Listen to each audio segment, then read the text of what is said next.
시냇물을 찾기에 갈급함 같이 내 영혼, 지금 제가 트로트 하는 게 아니고 그런 곡이 막 해서 내 하나님이 어디 있느뇨 어디 뭐 이런 찬양이 시편 고백으로 막 고백이 되더라고요. 말씀을 계속 묵상하다니까 뭐 이 노래가 찬양이 되게 했는데, 대체로 시편은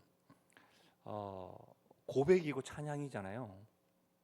그런데 오늘 42편 앞부분에 보면 이렇게 되어 있어요.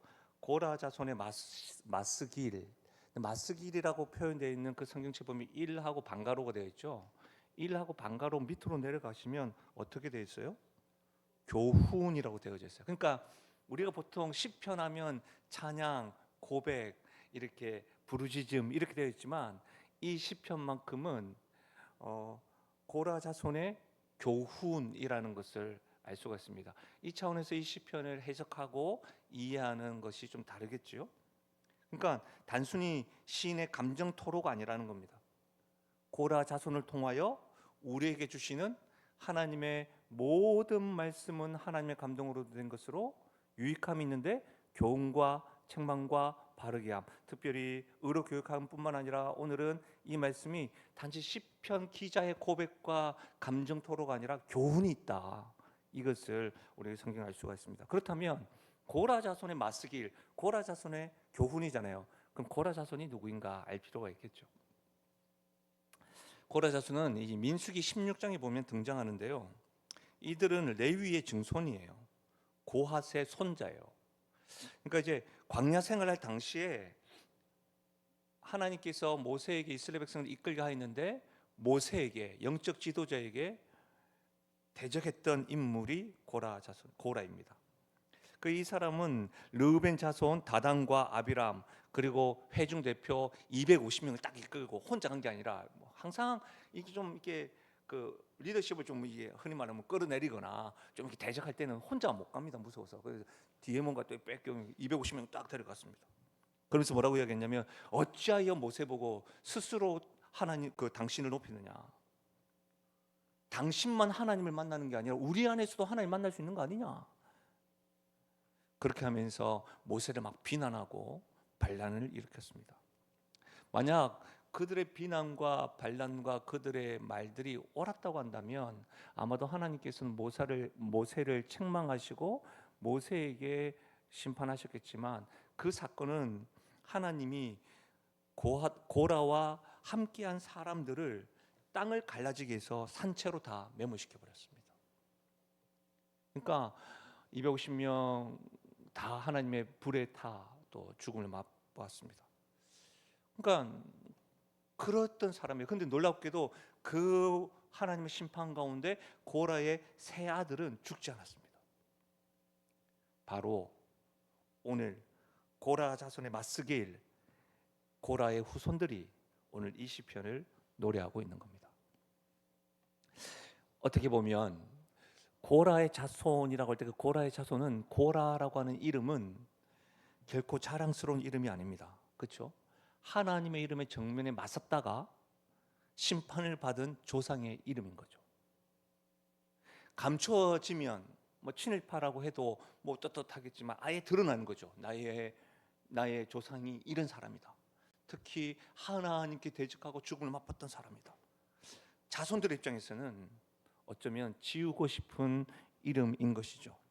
그런데 오늘 고라 자손들은 그 이름을 숨기지 않습니다.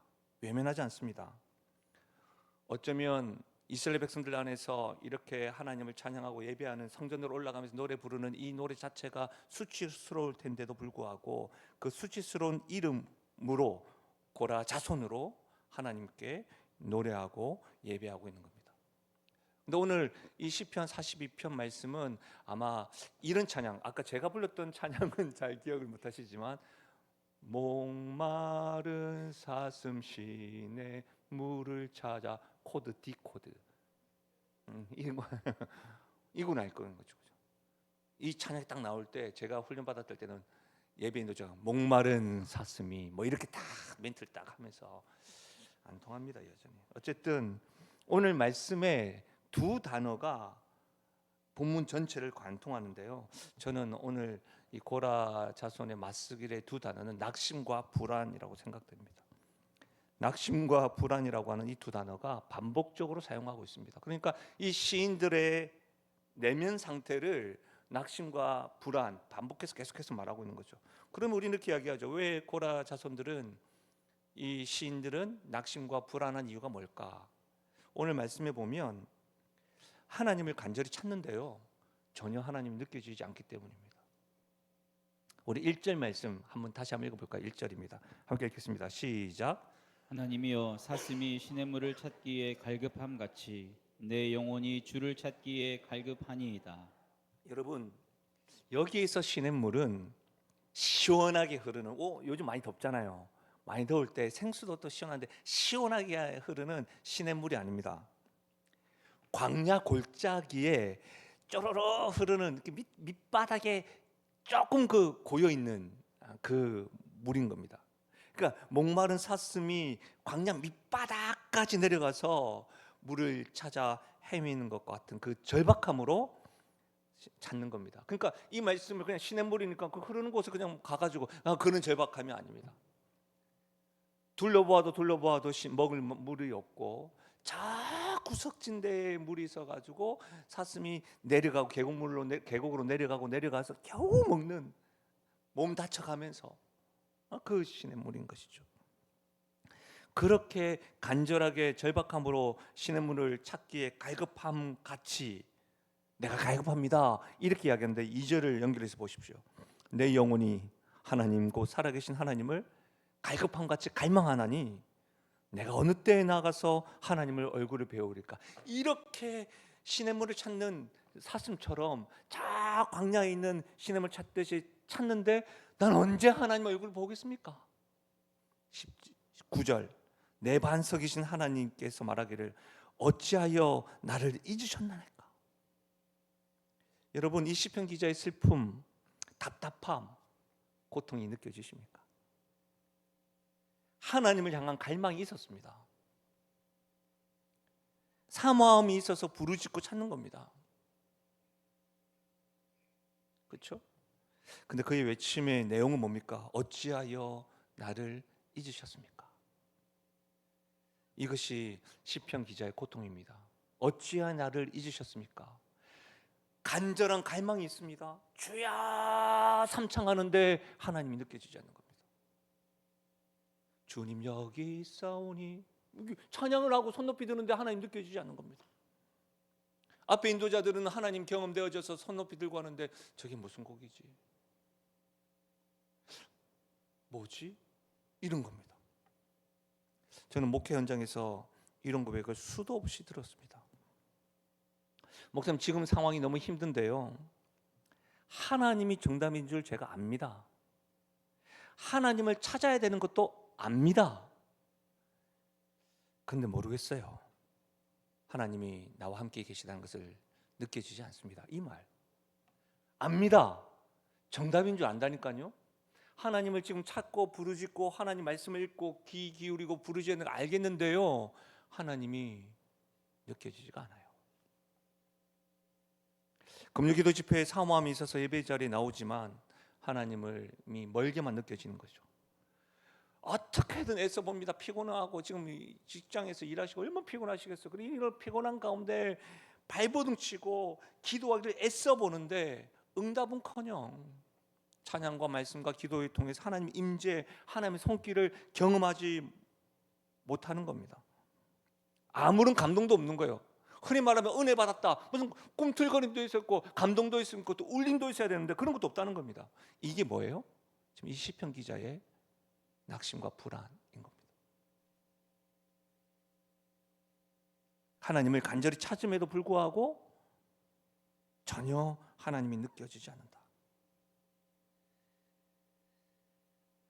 어쩌면 여러분 이렇게 한번 생각해 보셨어요? 만약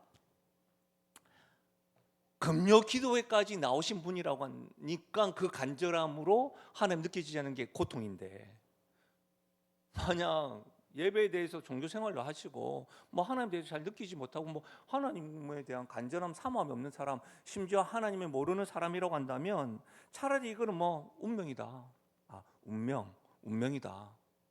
운명이다라고 이야기하면서 뭐 어쩔 수 없지 뭐 이렇게 말하지 않겠습니까? 근데 여러분, 우리는 뭐예요? 우리는 믿고 있는데 말이죠. 주의 이름으로 부르짖는 자들이 두세 사람만 있으면 함께 하신다면서요. 그거 알잖아요. 너희가 나를 전심으로 찾고 찾으면 내가 만나리라. 에레미야 말씀에서 약속하셨잖아요.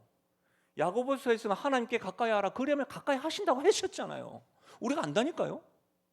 구하고 찾고 문은 두드리면 주신다면서요. 반드시 안다니까. 근데 응답을 경험하지 못하는 거예요. 그러니까 여러분, 알고 있는데 찾고 있는데 부르짖고 있는데 하나님 느껴지지 않는 그 아는 것과 나의 현실의 그 간극, 이 간극이 만들어내는 낙심과 불안은 말로 다 표현할 수가 없는 것이겠죠. 지금 그것 때문에 시편 기자가 이렇게 불안과 낙심을 이야기하는 겁니다. 또 여러분, 2절과 9절 반복되는 표현이 있습니다. 시를 감안해 보면 이 시편은 교훈이 주는 말씀이니까 제가 강화체처럼 이렇게 분석을 했거든요. 2절과 9절에 보면 어떻게 이야기하냐면 내가 어느 때에, 내가 어찌하여. 여러분, 이건 질문이 아닙니다. 절규입니다. 이 고통이 언제 끝나는 것인지를 몰라서 절규하는 겁니다. 끝이 보이지 않는 길은 그 길 속에서 헤매다 어떻게 합니까? 그 길에서 쓰러집니다. 시편 기자가 지금 심지어 절규하면서 내가 어느 때에 어찌하여 언제까지입니까? 라고 외치면서 지금 쓰러지기 직전이라는 것이죠. 그래서 낙심하고 불안하고 있는 겁니다. 고통의 끝이 보이지 않기 때문에. 심지어 오늘 말씀해 보면 그 시편 기자가 낙심하고 불안해하는 이유 중에 세 번째는 뭐냐면 사람들의 끊임없는 압제와 비방 때문입니다. 여러분, 3절 동그라미 한번 쳐보십시오. 3절에 보면 사람들이 등장합니다. 9절에 보면 원수가 등장합니다. 10절에 보면 또 뭐라고 되어 있습니까? 내 대적들이 등장합니다. 시편 기자는 여러분 종일토록 밤낮으로 비방 소리를 듣고 있는 겁니다. 압제하는 소리를 듣고 있습니다. 요즘으로 말하면 뭐예요? 귀에서 지금 피가 날 정도입니다. 24시간 계속. 수요일 날 예배 드릴 때 뻥 하고 소리가 났어요. 갑자기. 그래가지고 우리가 좀 스피커 상태가 좀 별로 안 좋거든요. 그건가 싶어가지고 제가 찬양하는 중간에 보통 안 그러는데 방송실 올라가서 우리 교육자들이 다 당황했어요. 근데 알고 봤더니 비가 와가지고 교회 스피커 뻥 터진 게 아니고 옆에 밖에 전신주 우리 교회 옆에 그게 뻥 터진 거예요. 그래가지고 나를 안심시키려고 우리 교육자들이 목사님 아닙니다, 스피커 아닙니다 이렇게 저한테 계속 카톡 보내고 그러더라고요. 여러분, 그 한순간에 저에게 뻥 하는 그 놀라움이 있는데 저에게 염려가 있으니까 그것 때문에 내가 걱정이 돼가지고 발걸음을 옮겼는데 여러분, 한순간도 아니고 24시간 매일 매주 쫑알쫑알 이것도 아니고 야야 S야 하면 이런 것들이 기가 피가 날 정도로 사람들이 원수가 내 대적들이. 그러니까 여러분 뭐라고 되어져 있어요? 시편 기자는 그 소리로 인하여 뭐라고 이야기합니까? 내 눈물이 주야로 음식이 되었다. 시적인 고백이지만 이건 슬프지 않습니까? 내 눈물이 주야로 음식이 되었대요. 심지어는 여러분 10절에 뭐라고 되어져 있어요? 내 뼈를 찌르는 칼이라는 거예요. 여러분, 보통 칼은 살을 찌르지 뼈를 찌르지 않는 깊숙이 들어와 가지고 뼈까지 쪼갠다는 거 아닙니까 지금? 사랑 여러분, 이런 낙심과 불안이 반복되면 어떤 일이 일어나는 줄 아십니까? 아무리 믿음의 용사라 할지라도 영적 침체가 옵니다. 아무리 진 에드워드라고 하는 분의 사무실의 제수라고 하는 참 좋은 책이 있습니다. 그 책에 보면 세례 요한의 낙심에 대해서 기록되어져 있습니다. 세례 요한이 감옥에 있는 그 상황에 대해서 표현되어져 있는데 여러분, 마태복음 11장에 세례요한이 감옥에서 하는 행동이 기록되어 있는데 들어보십시오. 요한이 옥에서 그리스도께서 하신 일을 듣고 제자를 보내어 예수께 여짜오되 오실 그이가 당신이 오리까 우리가 당신을 다른 일을 기다려오리까. 지금 감옥에 있는 세례요한이 제자를 보내가지고 예수님께 묻는 것은 여러분 질문이 아닙니다. 오실 그이가 당신 오리까 우리가 다른 사람 기다려야 되는 거 아닙니까? 여러분 이 말을 누가 했냐면 세례요한이 했어요. 왜요? 세례요한은 어떤 사람이었습니까? 예수님을 보고 보라 하나님의 어린 양이다. 지금 뭐라 당신 말고 우리가 다른 사람 기다려야 되는 거 아닙니까? 지금 이렇게 이야기하고 있는 겁니다. 심지어 뭐라고 이야기했어요? 세례요한은 나는 주의 길을 예배하는 광야에서 외치는 소리다. 그리고 뭐라고 했습니까? 예수님 오실 때 나는 당신의 신발끈도 매지 못할 사람입니다. 그랬던 그가 여러분 계속해서 반복되는 낙심이 되고 불안이 있으니까 어떻게 영적 침체로 있어서 감옥에 있는 그가 죽기를 각오했던 그가 뭐라고 합니까? 제자를 보내가지고 내가 기다리던 메시아 맞는지 물어봐라. 이렇게 낙심하고 있는 겁니다. 마틴 로이드 존스의 영적 침체라고 하는 책에 보면 이 세례 요한에 대해서 이렇게 해석했습니다. 옥중의 세례 요한이 경험한 것을 고의적 불신앙이 아니라 환경과 연약함에서 비롯된 영적 침체의 사례로 제시합니다. 저도 이 부분에 동의하는 바입니다. 세례 요한의 모습은 불신앙이라기보다는 영적 침체입니다. 자기가 생각한 대로 일이 전혀 풀리지 않고 처한 형편이 너무 열악했기 때문에 이 낙심이 영적 침체까지 확장된 겁니다. 사랑하는 여러분, 지금 영적 침체가 단지 낙심과 불안 정도가 아니라 영적 침체가 오늘 시편 기자의 상태입니다. 그런데 여러분 이것은 단순히 시편 기자의 이야기가 아니라 지금 예배드리고 있는 누군가의 이야기입니다. 아니 우리의 이야기입니다. 사랑하는 여러분, 근데 여기서 시편 기자는 영적 침체에 머물지 않습니다. 그냥 낙심과 불안이 휩싸여서 쓰러지지 않고 있다는 말입니다. 힘들어하였지만 그의 힘듦이 그의 삶의 전부로 해석하고 있지 않습니다. 저는 이 시편 기자의 상태가 영적 침체로 해석되어지고 그러면서 계속해서 부르는데도 불구하고 그리고 찬양을 하고 말씀을 읽는데 그는 그렇게 낙담으로 낙심으로 끝내지 아니하고 하나님을 찬양합니다. 이게 가능한 이유가 뭘까요? 그래서 하나님께서 교훈, 마스길이라고 하는 거구나. 낙심과 분화로 영적 침체를 향하여 가고 있는 또 영적 침체에 있는 우리들에게 고라 자손을 통해서 우리에게 지금 뭐 한다고요? 교훈하고 있는 말씀이구나.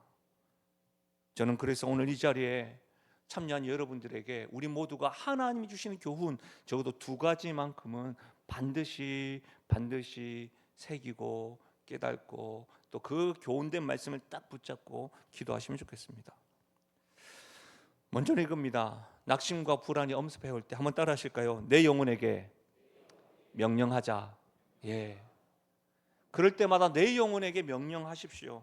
여러분 5절에 다시 한 번 더 읽어볼까요? 5절입니다. 5절 같이 읽겠습니다. 시작. 내 영혼아, 내가 어찌하여 낙심하며 어찌하여 내 속에서 불안해하는가? 너는 하나님께 소망을 두라. 그가 나타나 도우심으로 말미암아 내가 여전히 찬송하리로다. 여러분, 내 영혼아 내가 어찌하여 낙심하여 어찌하여 내 속에 불안해하는가? 이것은 11절에도 그대로 컨트롤 C, 컨트롤 V 덧붙였습니다. 내 영혼아 내가 어찌하여 낙심하여 어찌하여 내 속에 불안해하는가? 여러분 이 부르짖음은 시편 기자가 누구에게요? 자기 자신에게 지금 말을 걸고 있는 겁니다. 자기 자신에게 명령하고 있는 거예요. 내 영혼아 어찌하여 너 불안해하냐? 어찌하여 내 속에서 낙심하냐? 이렇게 이야기하고 있는 겁니다. 다시 말하면 지금 이 말씀을 통해서 하나님께서 우리에게 교훈하고자 하는 것이 무엇입니까? 감정이 나를 끌고 다니도록 내버려 두지 말라는 겁니다. 여러분의 지금 마음 상태가 어떤 관계 때문에 기분 나쁘고 예배 드리면서 그런 어떤 감정, 불편한 감정으로 앉아있는 그것으로 이 예배 시간을 망치지 말라는 겁니다. 여러분의 그 여러 가지 감정으로 인하여 여러분이 끌려다니지 말라는 겁니다. 낙심과 불안이 엄습할 때 내 영혼을 향하여서 선포하라는 겁니다. 내 영혼아 어찌하여 낙심하고 불안해하는가? 근데 여기서 우리는 그럼 질문이 생깁니다.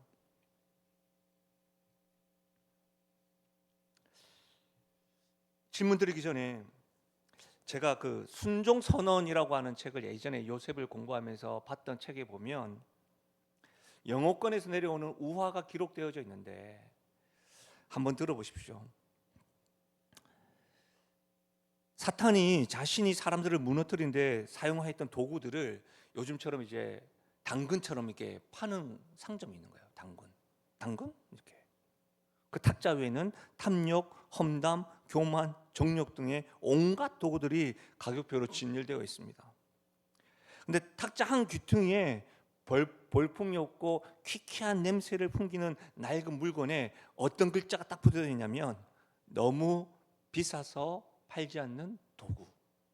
너무 비싸서 팔지 않는 도구 딱 적혀 있는 거예요. 한 손님이 물었습니다. 이거 뭔데 이렇게 비쌉니까? 사탄이 이렇게 얘기합니다. 우화입니다. 나에게 있어서 가장 중요한 도구입니다. 시기와 탐욕과 나태와 정욕이 그리스도인들을 꺾지 못할 때, 심지어 교만마저도 힘을 쓰지 못할 때 이 녀석 하나는 목적을 이룹니다. 솔직히 이 탁자 위에 다른 도구를 합쳐 넘어뜨린 것보다 이 하나로 그리스도인들을 넘어뜨린 경우가 훨씬 더 많았습니다. 그러니까 손님이 그게 뭔데요? 아시겠지만 사탄이 이렇게 이야기합니다. 낙심입니다. 낙심과 불안은요 우화이지만 사탄이 가장 즐겨 사용하는 무기입니다. 영적으로 건강할 때도 하나님을 열심히 섬길 때에도 이 낙심 하나가 모든 것을 한순간에 무너뜨려 버려요. 이런 경험 없으세요, 여러분? 우리는 그것이 내 영혼에 싹트려 할 때 뭐 하라는 거예요? 즉시 명령하라는 거예요. 내 영혼아 어찌하여 낙심하느냐? 어찌하여 불안해? 명령하라는 겁니다. 그럼 우리는 이런 질문이 생기죠. 그 명령의 내용은 뭘까요? 그냥 이겁니까? 요즘 우리 자기계발서에서 나오는 것처럼 긍정적인 힘입니다. 화이팅! 난 뭐든지 할 수 있을 거야. 이런 거 아니라는 거예요. 이런 자기 암시나 그런 긍정적 사고방식이 아닙니다. 시편 기자는 자기 영혼에게 명령할 때 하나님께서 지금까지 베풀어 주신 은혜를 기억하라는 겁니다. 여러분, 제가 시편 안에서 여러 시편이 있겠지만 제가 참 많이 사랑하는 시편 가운데 하나가 시편 124편입니다. 한번 들어보십시오. 이스라엘은 이제 말하기를 여호와께서 우리 편에 계시지 아니하셨더라면 우리가 어떻게 하였으랴. 사람들이 우리를 치러 일어날 때에 여호와께서 우리 편에 계시지 아니하셨더라면 그때 그들의 노여움이 우리에게 맹렬하여 우리를 산채로 삼켰을 것이며 그때의 물이 우리를 휩쓸며 시내가 우리 영혼을 삼켰을 것이며 그때에 넘치는 물이 우리 영혼을 삼켰을 것이라 할 것이로다. 여기서 제가 말씀 읽어드렸는데 마킹이 안 됐지만 여기서 반복되는 게 뭐냐면 이 말씀이에요. 여호와께서 우리 편에 계시지 아니하셨더라면, 여호와께서 그때 우리 편에 계시지 아니셨더라면 3절과 4절과 5절의 앞부분에 그때에 이렇게 되었을 것이다. 제가 이 시편을 사랑하는 이유 중에 하나는 저희 삶 가운데도 이 말씀이 힘이 되었기 때문입니다. 그때에 하나님께서 내 편에 계시지 아니하셨더라면, 그렇지, 그때에 하나님께서 내 편에 계셨기 때문에 내가 그 자리에서 일어날 수가 있었구나. 이 시편을 묵상할 때마다 그때도 나의 편에 계셨던 하나님께서는 지금도 앞으로도 함께 하실 것이다. 이 믿음의 고백이 되는 것이죠.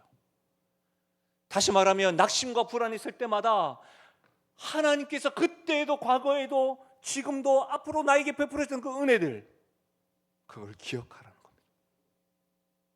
그걸 기억하면서 명령하라는 겁니다. 그때도 함께 하셨다면 지금도 낙심하고 불안할 때도 하나님께서 함께 하신다. 내 영혼아, 그걸 기억하라는 겁니다. 제가 이제 이제 뭐 노회 임원도 하고 그러다 보니까 여러 목사님들도 만나고 선교사님들도 만납니다. 참 많은 유익함은 교회에 있어서 배우는 것도 있지만 믿음의 선배님들을 만나면서 많은 것들을 배우기도 하고 저를 돌아보기도 하는데요. 선교사님 중에 은퇴하면서 이런 고백을 하시더라고요. 수십 년간 오지에서 사역하셨던 선교사님이신데, 나는 젊었을 때 하나님을 신뢰하는 것이 어려웠습니다. 그런데 나이가 들수록 지나온 삶을 돌아볼수록 신뢰가 쉬워졌습니다. 왜 그래요? 선교사님 물어봤더니 그분이 한 번도 나를 버리신 적이 없다는 증거들이 내 삶에 켜켜이 쌓여 있다는 것이, 젊었을 때는 잘 몰랐는데 이제 좀 되돌아보니까 그때 하나님께서 함께 해주셨구나, 그때 그랬구나. 그분은 낙심의 순간마다 자기의 영혼에 명령하듯이 켜켜이 쌓여있는 하나님의 인도하심, 돌보심, 구원하심, 하나님의 은혜들을 떠올리면서 명령하셨다는 거죠. 저는 아직까지 연수한 목회자입니다. 근데 우리 후배들 앞에서는 또 저도 어른인 거예요. 근데 그런 입장에서 제가 목회 생활을 되돌아보면 정말 그런 거예요. 내가 정말로 부목사 때 열정적으로 섬길 때는 잘 몰랐는데 지금 담임 목사로 이렇게 교회를 섬기면서 그때 하나님께서 함께 해주셨구나. 그때 그래서 내가 완전히 자빠지지 않았구나, 이런 것을 깨닫게 되더라는 거예요. 어떠세요, 여러분? 여러분에게도 하나님이 함께 하셨던 그 순간들, 그때 그 기억들 있으시죠? 낙심과 불안이 있을 때마다 그것들을 끄집어내서 명령하십시오. 그리고 지금 낙심한 영혼에게 선포하십시오. 그때도 하나님께서 함께 하셨다, 지금도 함께 하신다, 앞으로도 함께 하실 것이다. 제가 설교 원고에 이렇게 적어놨습니다. 제가 아팠을 때, 제 계획이 완전히 무너졌을 때, 그때도 하나님께서 함께 하셨지. 그때는 그 순간에 사실은 막 힘들었죠. 왜 이러냐, 왜 우리 가정에 이런 육체적인 고통이 있을까, 왜 우리 가정이 이렇게 경제적으로 많이 힘들까, 주를 위해서 살면 조금 편하게 해주셔야 되는 거 아닐까, 내 계획들은 왜 이렇게 항상 돌아서 가는 것 같을까. 근데 지금 되돌아보니까 그때 그렇게 나를 붙잡아 주셨구나. 여러분은 이런 고백 없으십니까? 제가 이렇게 묵상하는데요, 참 책에서 또 다른 이야기를 하나 읽게 되었습니다. 참 하나님 감사한 거죠. 말씀을 준비하는데 하나님 어떻게 해야 됩니까? 라고 고민할 때마다 제가 이전에 읽었던 책들이 생각나게 하시고, 또 제가 이게 차곡차곡 모아놨던 자료에 보니까 어느 가족이 소풍을 갔습니다. 소풍을 갔는데 이 5살짜리 아이 이름이 잔입니다. 잔이. 이 잔이가 물에 빠진 거예요. 근데 가족 중 어느 누구도 수영하지 못하는 거예요. 그 발발 동동동동 거리는 거예요. 그런데 이제 지나가는 사람이 건졌어요. 아이가 무사했습니다. 근데 그 엄마의 첫 마디가 뭔지 아세요? 잔이의 모자는 어디 있어요?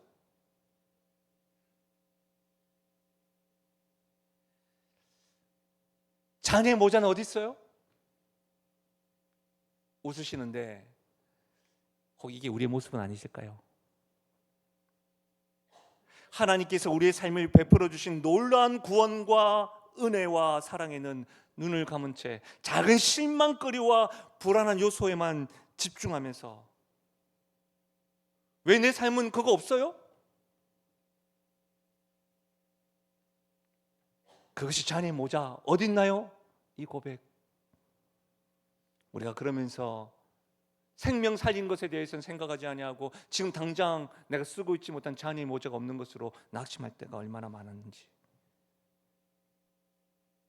내 영혼을 독생자 아들도 아낌없이 주실 만큼 살려주신 그 하나님에게 모자는 어디 있습니까? 라고 묻는 것과 다르지 않았는지.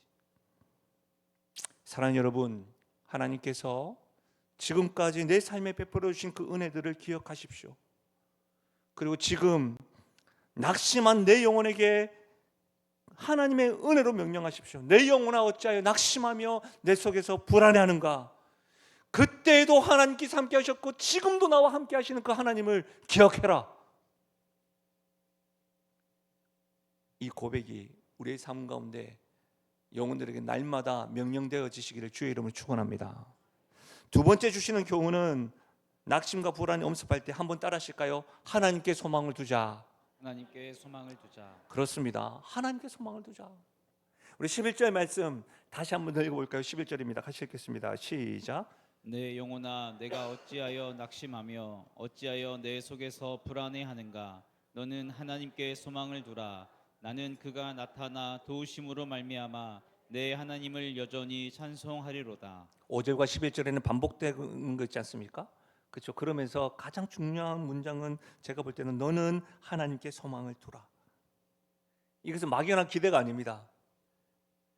불안하고 낙심될 때에 의지적으로 결단을 하라 이 말입니다. 낙심과 불안이 엄습할 때에 나의 시선이 하나님께 의지적으로 돌리라는 겁니다. 오늘 찬양팀이 사실은 마지막 찬양까지 했어야지 오늘 설교가 하나가 됐을 것 같은데, 주님 여기 계시기에 물리를 걸을 수도 있고 주님 나를 부르셨으니까 내가 가겠다. 그리고 마지막 찬양 제가 끊었지만 주만 바라볼지라였어요. 영적인 콘티. 할렐루야. 그 말이에요 여러분. 그 말이에요. 의지적인 결정. 주만 바라볼지어라. 어떤 때 낙심과 분할 때.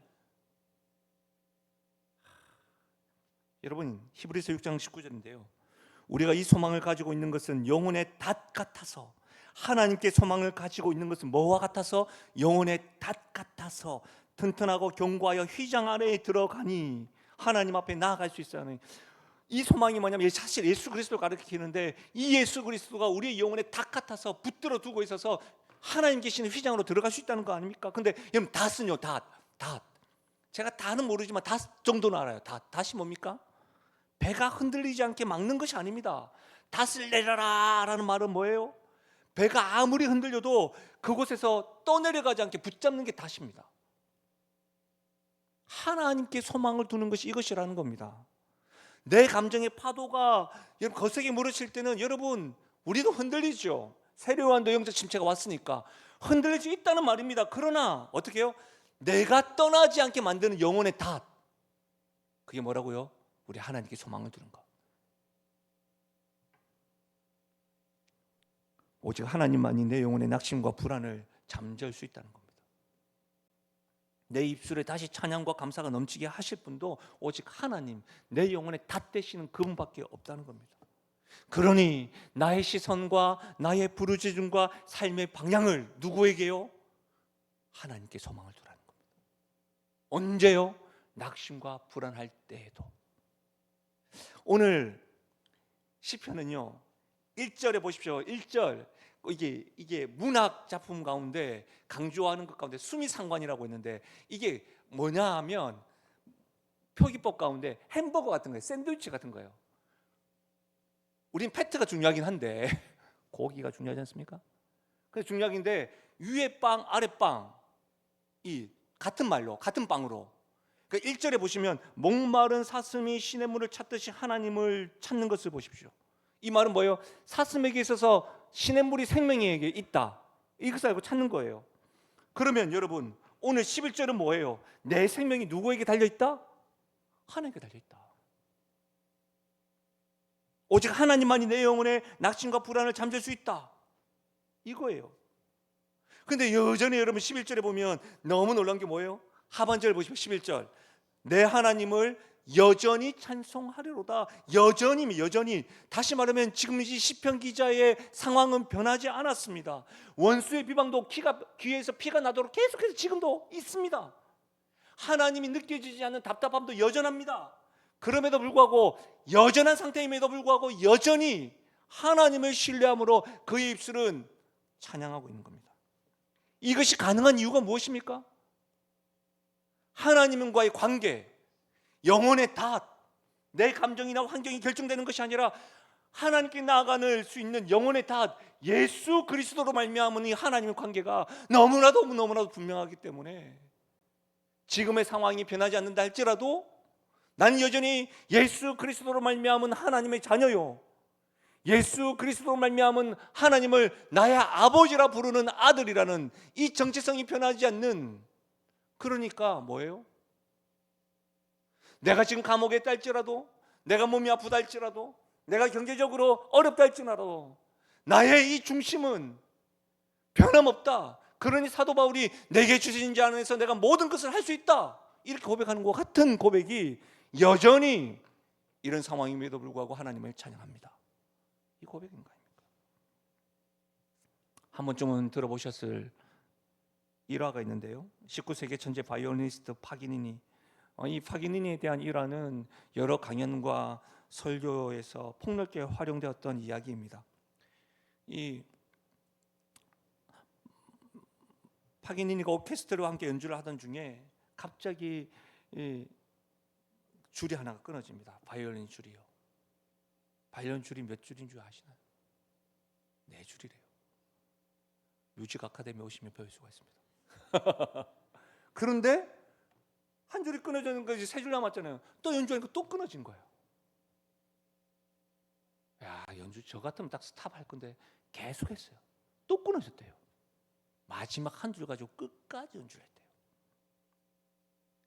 청중들은 그때 브라보랑 브라비 하면서 막 환성을 했대요. 여러분 묻고 싶어요. 여러분에게 남은 마지막 한 줄은 무엇입니까? 사람이십니까? 돈이십니까? 건강이십니까? 하나님이 내 인생의 마지막 한 줄, 그렇게 고백되시기를 주의 이름 부탁드립니다. 왜 그러냐고요? 이 말씀을 아무리 시간이 가도 읽어야 되겠습니다. 로마서 8장 35절에서 39절. 긴 말씀이지만 같이 한번 읽어볼까요? 같이 읽겠습니다. 시작. 누가 우리를 그리스도의 사랑에서 끊으리요? 환난이나 공고나 박해나 기근이나 적신이나 위험이냐 칼이라. 기록된 바 우리가 종일 주를 위하여 죽임을 당하게 되며 도살당할 양같이 여김을 받았나이다 함과 같으니라.